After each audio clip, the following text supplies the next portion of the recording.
So it's not wanting to go down square, the pin.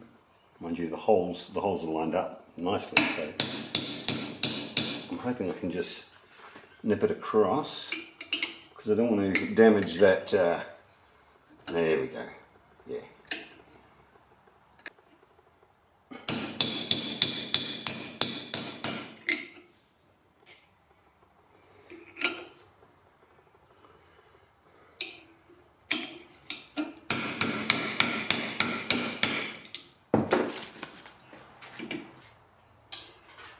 So this is the passenger's side front door. It's got some pretty bad rust. I'll just show you where it is. This whole section's really badly rusted, bog and rust under it. So I'd say this is going to be a patch panel. Just have a quick look.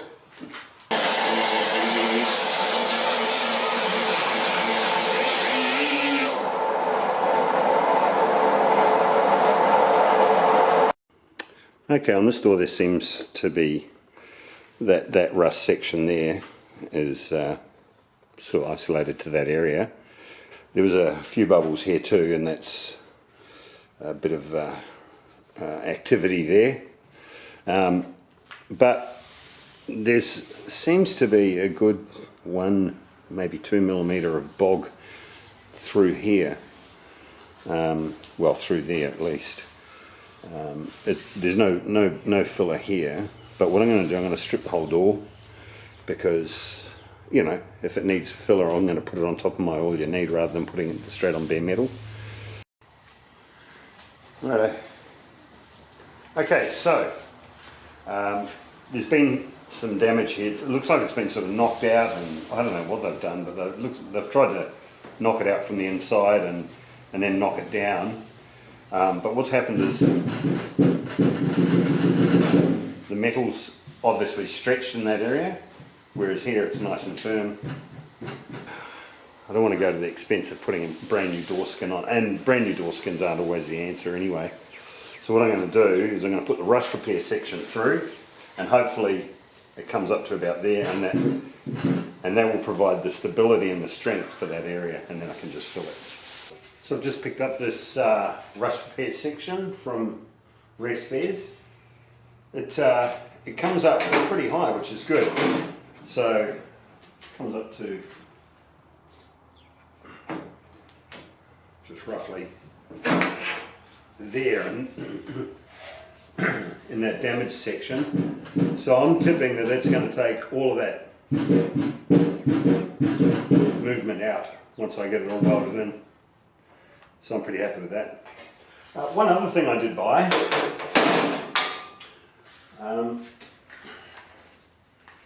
these little, I don't know if you can see these doovie whackers. It's a door handle repair kit. On the rear passenger's side door, the trigger mechanism for the back door doesn't return. There's a pin which is in there. I don't know if you can see the top of the pin, but at the bottom it's broken, and there's a spring which has fallen out and missing, so that doesn't return. So I'll quickly take that off and do a repair. So I just replaced the pin and the spring. The pin and the spring were broke, or the pin was broken and the spring was missing. So just a nice quick little repair. $36 for that kit there. That bottom fold there, I'm sitting flush with the bottom of the door.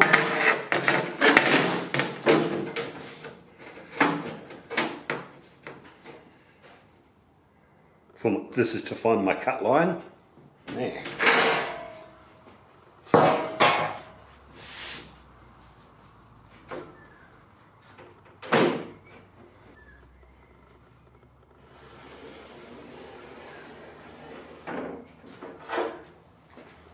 Rather than butcher around and fucking wrestle with that, unfolding that flange on the other side, that fold, I'm just going to cut through here.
So much easier.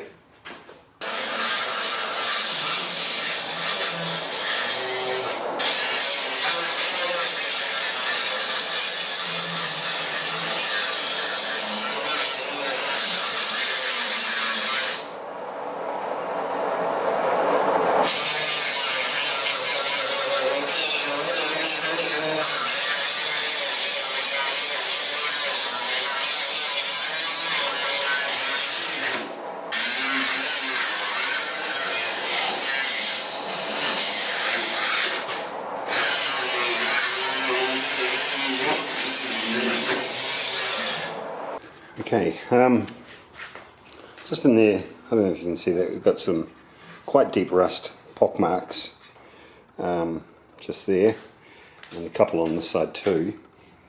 Look, they're not going to last forever, so I'm just going to give it a quick spray of rust killer and put some rust paint on there.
A few years ago, a patch like that would have been, you know, a major.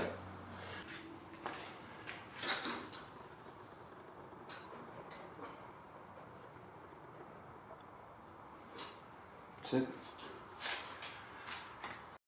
Well, I'm onto the driver's door now.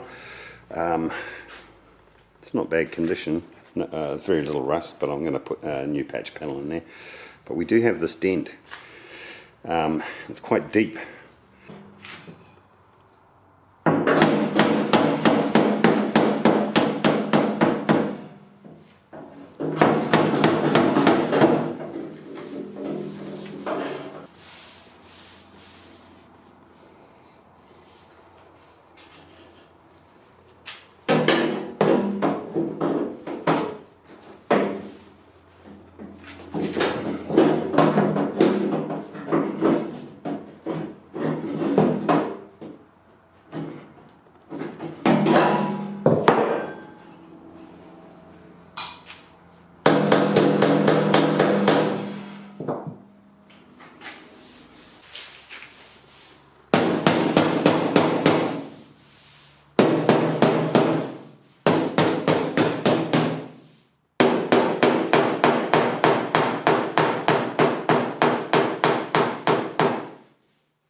G'day guys, just an update.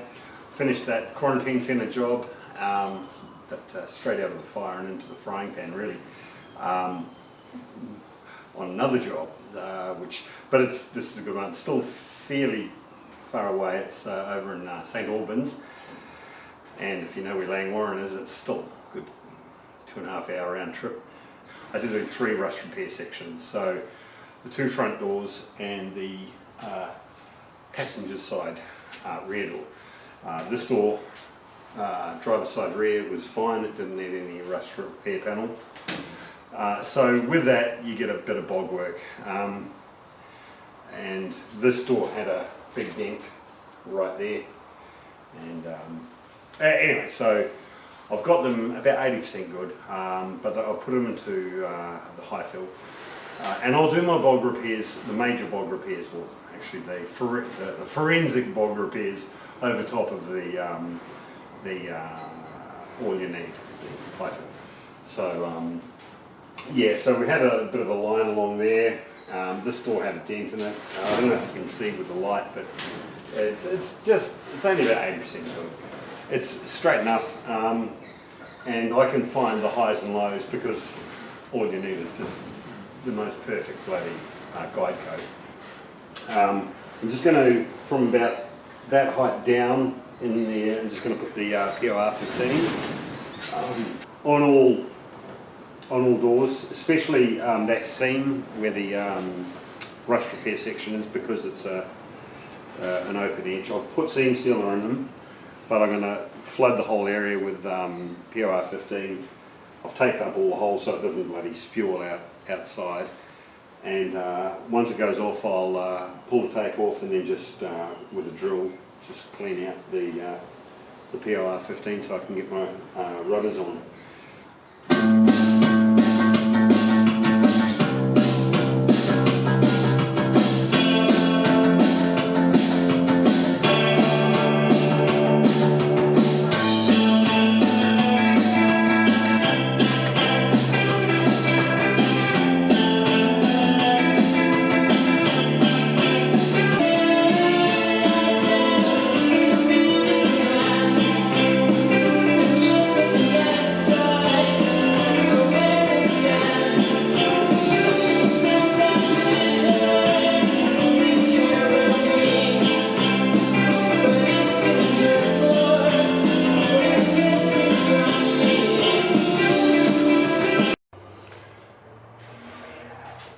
This is the passenger side door, just about to fit it for the first time. These plates, threaded plates, have you know, rusted over the years, and also we've got, you know, product inside them like PRO 15 and primer, spray putty and whatnot. So I'm just cleaning them out. I don't have any WD-40, which is a pain, but you know, and you can work with what you've got.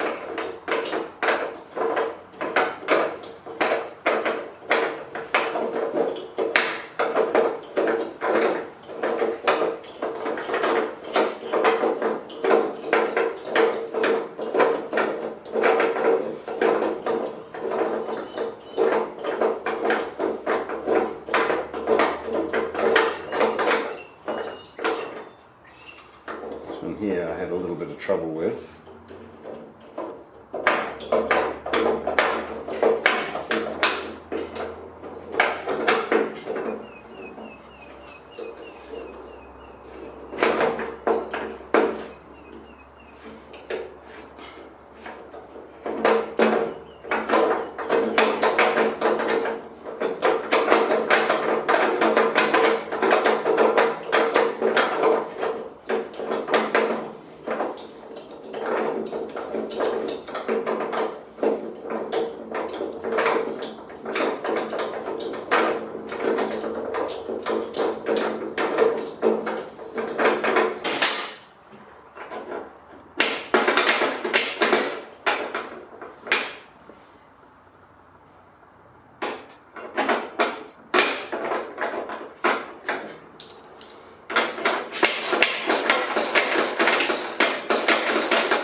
saliva, the world's most recognised lubricant.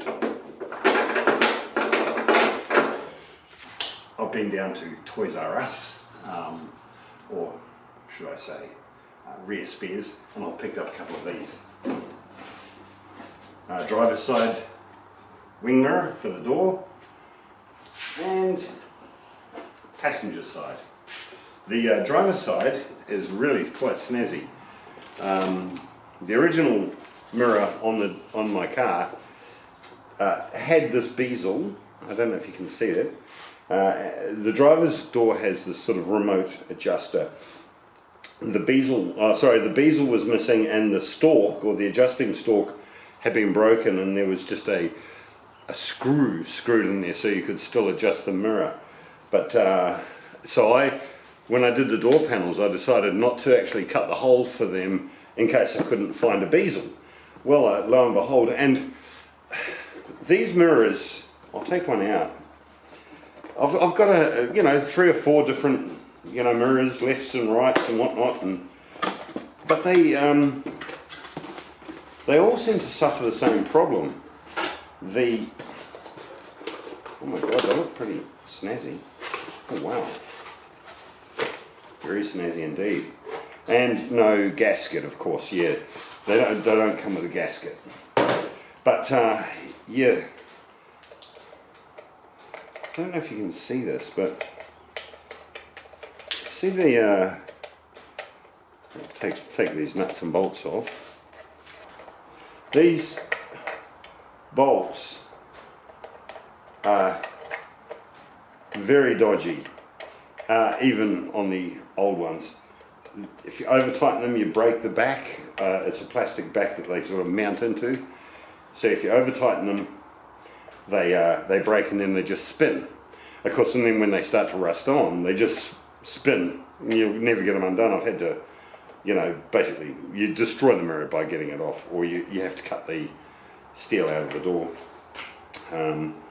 Either way, you're doing damage. So yeah, this is a really dodgy, that whole thing.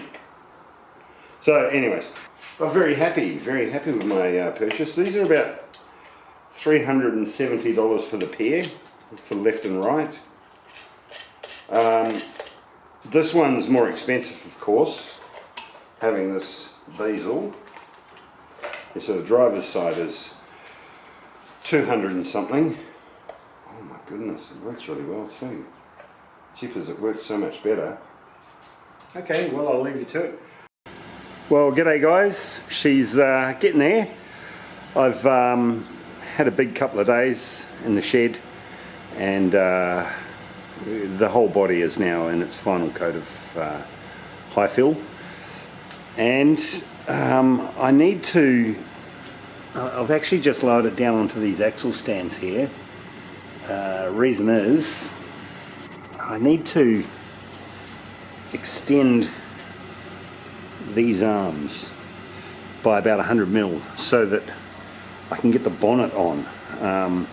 I can't really go any further with the front end until I put the front guards and bonnet on, and this post here clashes with the bonnet. The next piece of sandpaper to hit this car is 320 wet. It's as straight as an arrow. It doesn't look like it looks a bit patchy, but she's straight. It's just, when you're spraying the highfill, it sort of, sometimes it goes on a little dry. But man, what a job. Right across the tail light panel, everything's ready to go. The gutter, the boot gutter, all good there. The roof totally finished, and we've got a spider. Oh, it's a little spider too. It's one of them jumpy ones. They jump. Oh, he's running away. So anyway, yeah, she's straight as an arrow. Oh, the boot lid's done as well, so it's ready to go. But now the fun and games starts. Now, because I've eventually got to start putting the car together a little bit to get the guards on and get the bonnet on.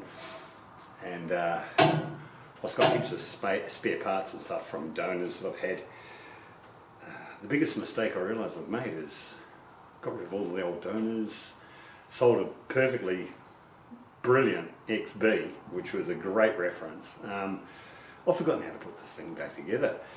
It's been so long. So sent a few texts out today to try and get some information on this carry-on. Something so basic and something so simple. My memory serves me right. How I've got it set up there is exactly how it should go, but it wasn't working. So it led me to believe that either the impact damage that this car had could have affected it. Now, this is the original stand. It's not too badly out of shape, but as you can see, it's been a bit squashed and mangled in that section there. Okay, and it's out of shape and it's sort of twisted a little bit. As you can see, it's twisted because the car was shoved across. And in order for me to try and make sure that the car's going to be all nice and straight and lined up, I put a new bonnet support on there. That's the one of these, the bonnet stand from one of the donors. Okay, so this bracket is identical to this. It's identical, except this one's a bit munged up. But this plate, the striker plate, this arrangement was catching. Now it was catching on this piece of raised steel here, which is there for a reason. It's there to keep this thing in line. There's one in the top, as you can see the groove there. That's to keep it, stop it from going too high, and there's one in the bottom to stop it going too low. So it sort of keeps it central. Okay, but the problem I was having was when I was tightening these 4 bolts down, it was locking against that section there, and I was like, how the bloody hell, what's going on? Now, so I've determined that this has probably been damaged as well in the impact. And whilst this one has been, you can see it's physically been beaten down, that raised section has been beaten down to stop catching. Whereas I didn't want to do that. I figured that this actual lever had been bent. So the lever had been bent, and it was wedging on that section there, between there and there. It was frustrating because this is how I remember it should have come apart, and I'm pretty certain I've got it right. But so now that's moving freely.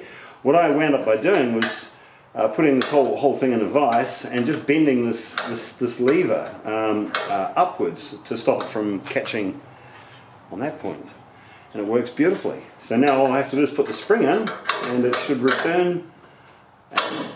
It should return to that position. Beautiful, good result.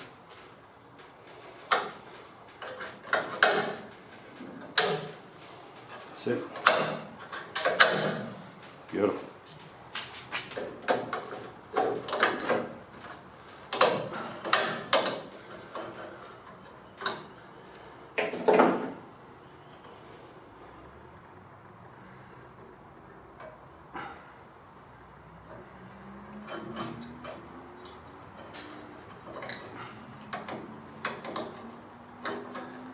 Beautiful.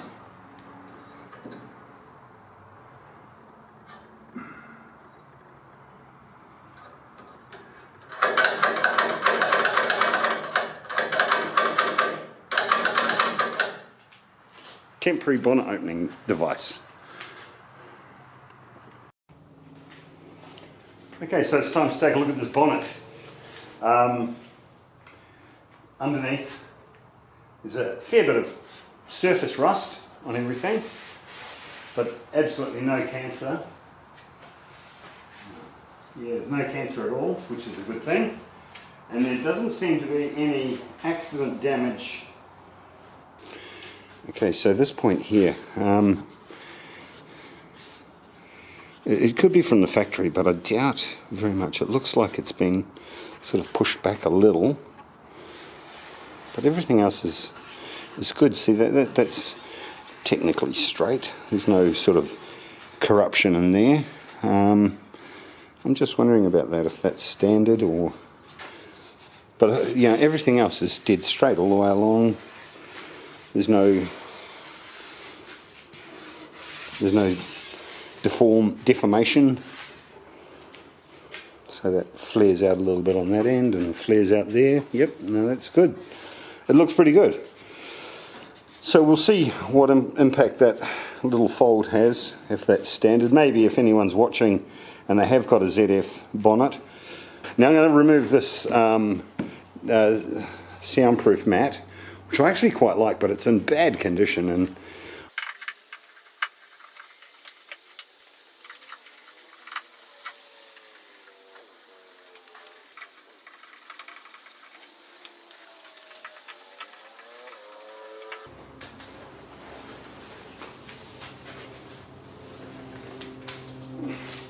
just in case you're wondering, there's the bonnet hinge pieces. They're all back from the electroplater.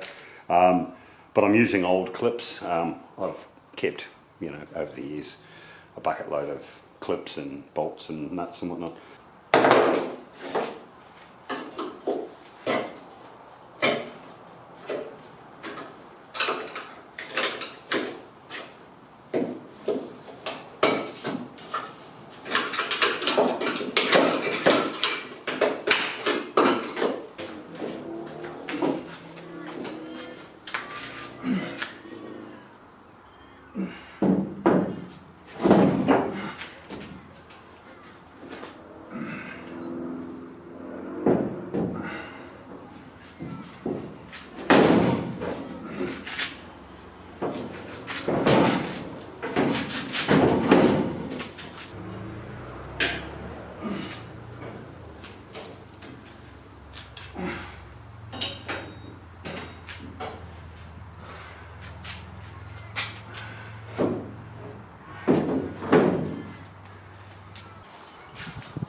One thing I don't have spares of are these bonnet springs. Probably do, but I can't find them. I have to send away another little batch.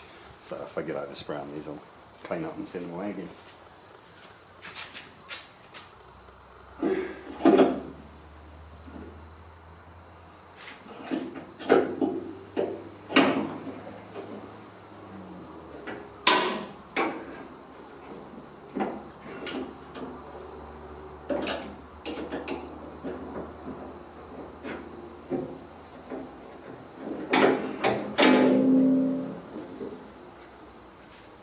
Just using some POR 15 metal prep on the battery tray.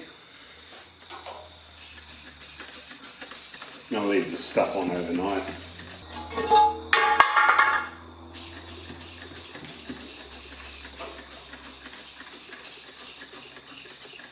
It's pretty rusty. We'll clean it up in the morning.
Okay, so we've still got some serious rust has occurred there. I sprayed it last night with some killer. Hopefully it's got it all, but it's really hard to sand. So what I'm going to do, I'm just going to paint that surface area with POR 15. The underside's fine, and stand is fine. There's no rust on that. Just needs to be sanded back. So yeah.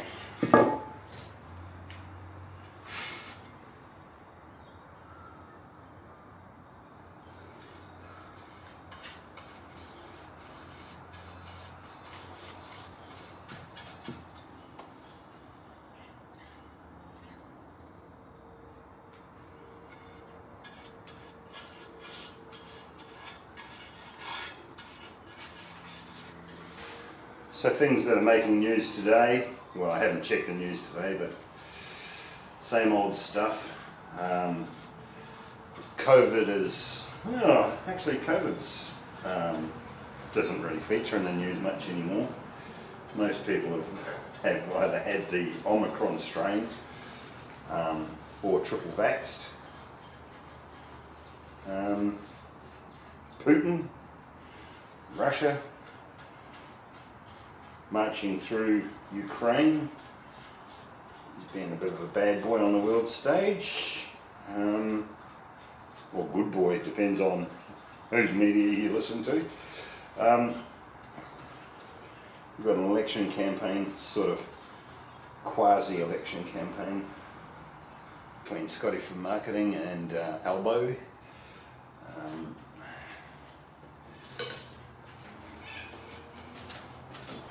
I don't know if you can see that, I'll just check. Okay, that is a 3D printed creation. Technically it's a sofa, but I just love the shape. I reckon it's so cool. But that thing, you wouldn't be able to sit in it.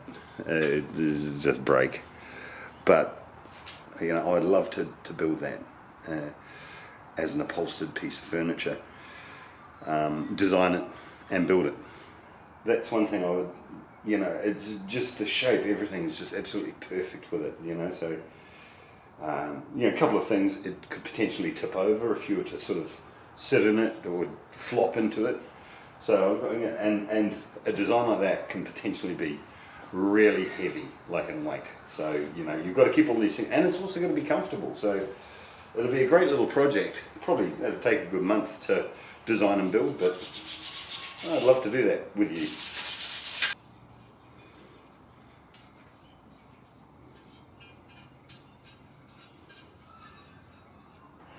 So it's day 4 of my long weekend. Last day, back to work tomorrow.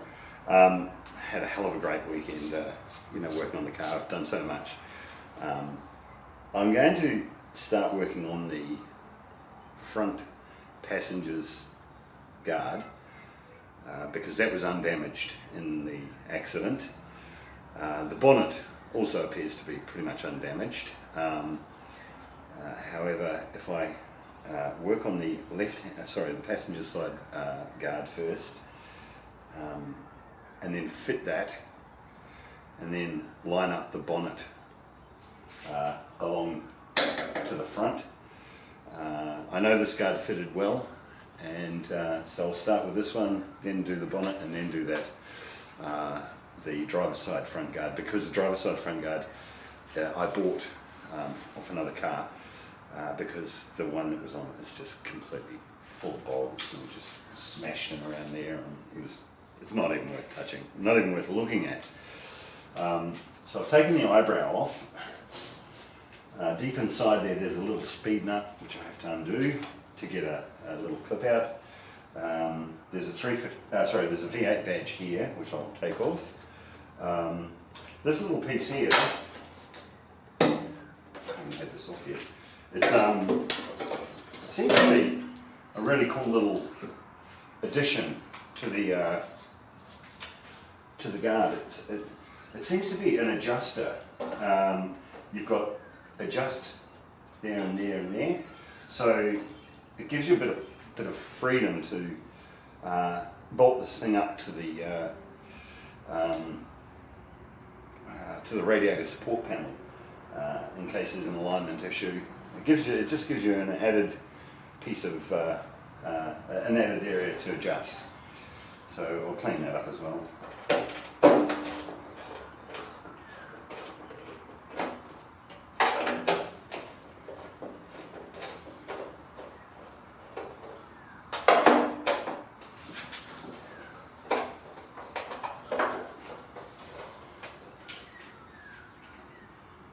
Interestingly, the 302s have the V8 badge, and if it's got a 351 in it, it's got a 351 badge. And of course, I'm putting a 351 in it, so that won't be used again.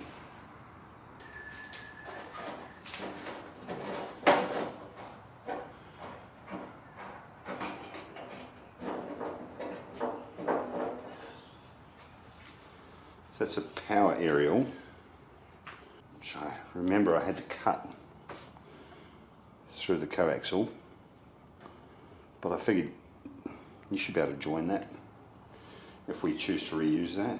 If it cleans up okay and it still works, might as well use it. This rubber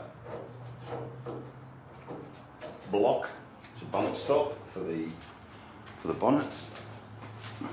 Notoriously brittle. You can buy them, but the ones that you buy are shit too. So. Oh, it survived.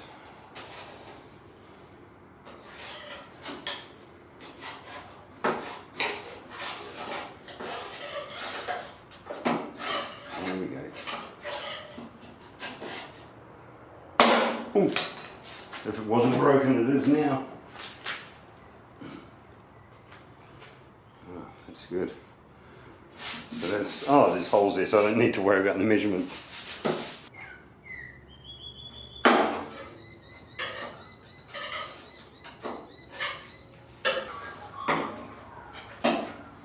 That's good.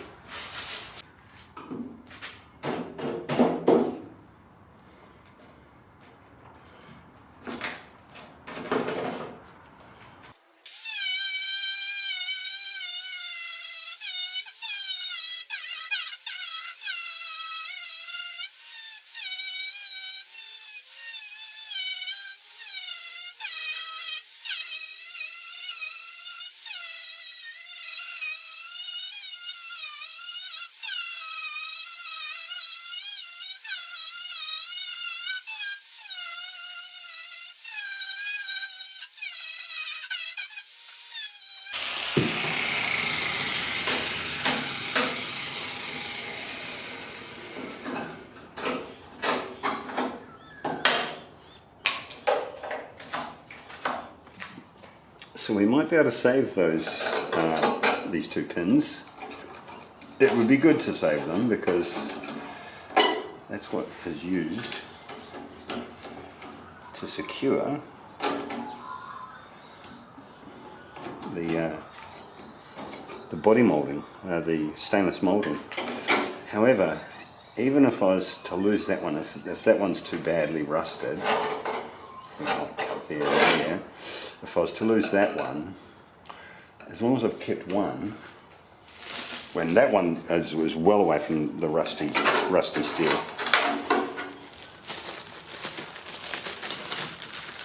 So even if I kept the bottom one, so it goes onto the top first and then slides in across the bottom and locks. So even if I had one, I'd know the location of the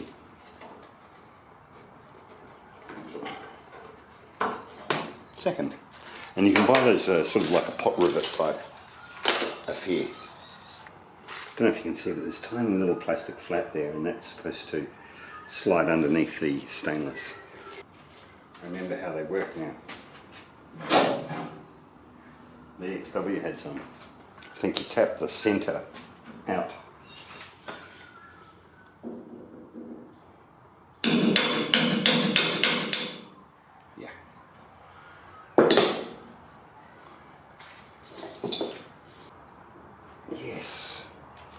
It's exactly how I remember them. But what I do at this stage, before I start getting too in depth into it, I go and do all the little basic repairs. That's been, obviously, somebody's jacked this car up on the underside there, and they've bent that steel, so I'll straighten that out. And we've got a little bit of a crease here at that locating screw section. So I'll just straighten all those out.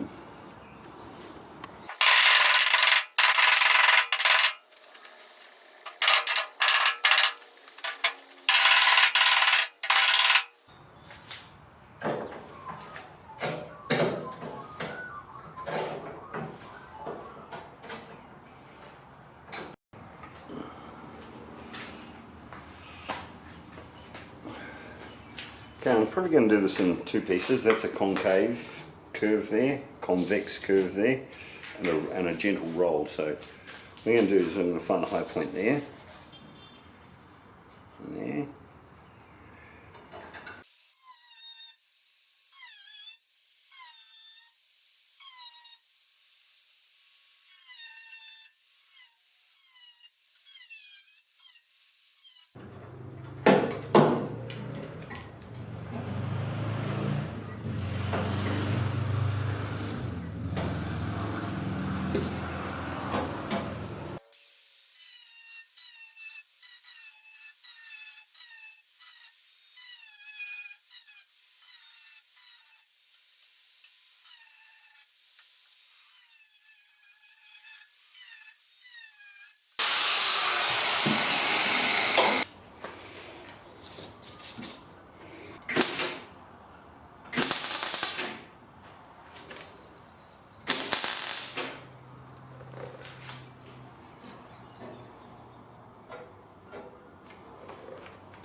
Well guys, yeah, that is one very agricultural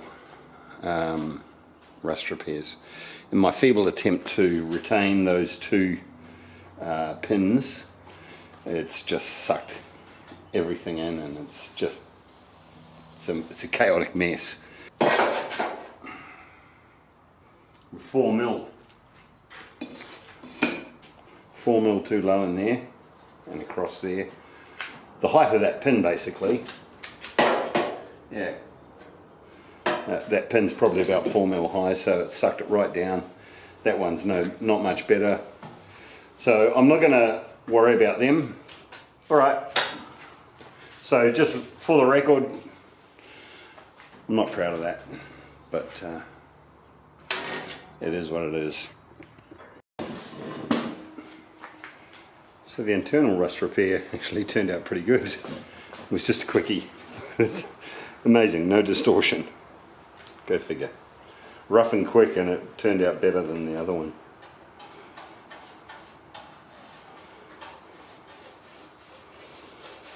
So just going to POR 15 this.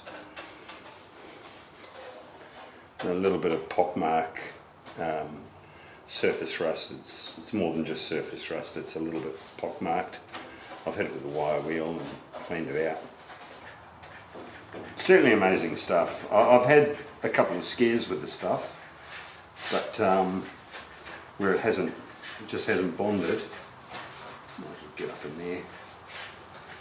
I've cleaned that off with a wire brush. So.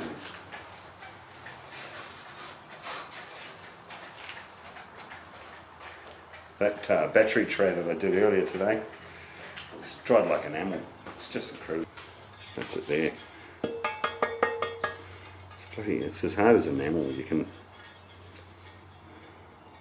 I have had a couple of scares with it on sort of less gritty, let's say, grippy surfaces where it's actually peeled off. There could have been oil on it or something, but that's good. That's really good.